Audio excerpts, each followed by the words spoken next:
আইএসএফদেরকে শেকড় উপড়ে দেবো। আমি বলছি যদি বাপের ক্ষমতা থাকে তা আইএসএফ একবার শেকড় উপড়ে ফেলুক, তারপরে আমরা বিজেপিকে সুবিধা করছে সিপিএম।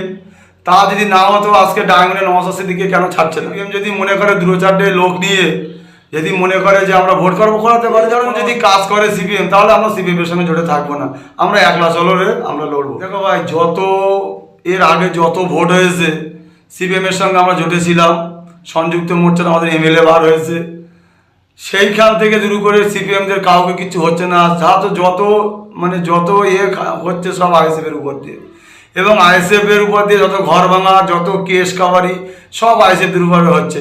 দেখো না, এদিকে একটা প্রার্থী দিয়েছিল এক জায়গায়, কি আমি জায়গার নামটা ভুলে যাই হোক, সেখানে আবার তোমার দেগঙ্গাতে একটা আমাদের আইএসএফের প্রার্থী ছিল, সেখানে আবার ফরওয়ার্ড ব্লক ঢুকিয়ে দিয়েছে। সেখানে যদি ফরওয়ার্ড ব্লক না ঢুকিয়ে দিত, আমাদের ওখানে আইএসএফ বার হয়ে যেত। এই ধরনের যদি কাজ করে সিপিএম, তাহলে আমরা সিপিএমের সঙ্গে জোটে থাকবো না, আমরা একলা চলো রে আমরা লড়বো।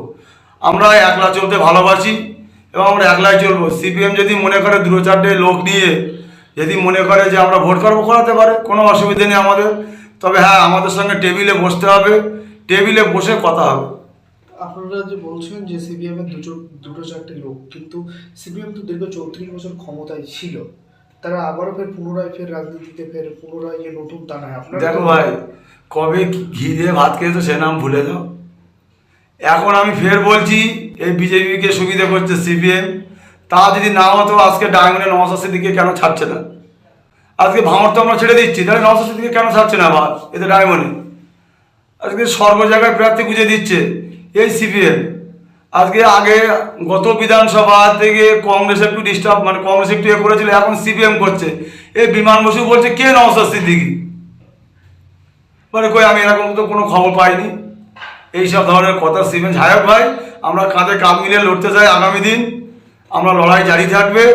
এ লড়াই মানুষের লড়াই। আমরা জনগণের জনপ্রতিনিধি চাই, আমাদের মেন উদ্দেশ্য হলো জনগণের জনপ্রতিনিধি চাই। আমরা যাদবপুরকে আমরা জোটবদ্ধ হয়ে কাজ করে আমরা দিল্লি পৌঁছতে চাই। এই যে সামনে লোকসভা ভোট, জনসাধারণের উদ্দেশ্যে কি বলবেন? জনসাধারণের উদ্দেশ্যে বলবো যে একটাই, যে আমরা আগামী দিন যে টিএমসি নামক যে বিজেপি নামক যে দলটাকে তাদের উৎখাত করতে আমাদের কাঁধে কাঁধ মিলিয়ে কাজ করতে হবে। জনগণকে বলবো সাধারণ মানুষ যাতে শান্তিতে থাকে, সাধারণ মানুষের উদ্দেশ্য করে বলছি যে ভাঙড়ের মানুষ শান্তি চায় এবং যাদবপুরের মানুষও শান্তি চায়। অশান্তির মূল কারণ এই টিএমসি। এই টিএমসি অনেক লাশ ফেলেছে, এই টিএমসি অনেক জায়গায় অনেক কিছু করেছে, আজকে অনেক লাশ ফেলেছে এই টিএমসি।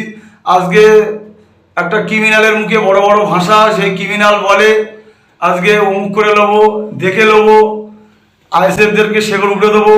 আমি বলছি যদি বাপের ক্ষমতা থাকে তা আইএসএফ একবার শেকড় উপড়ে ফেলুক, তারপরে আমরা দেখে নেবো। ভাঙড়ের মানুষ শাহাবাত মোল্লাকে জবাব দেবে, তুমি তৈরি থাকো। আর একটা বলি যে সায়নী বলছে যে আমরা ওসব কে আইএসএফ আমরা ওকে পাত্তা দিচ্ছি না, তা পাত্তা দিচ্ছে কিনা বুঝতে পারবে তুমি সামনে 24-এ ভোট, আর কদিন পরে ভোট, বুঝতে পারবে।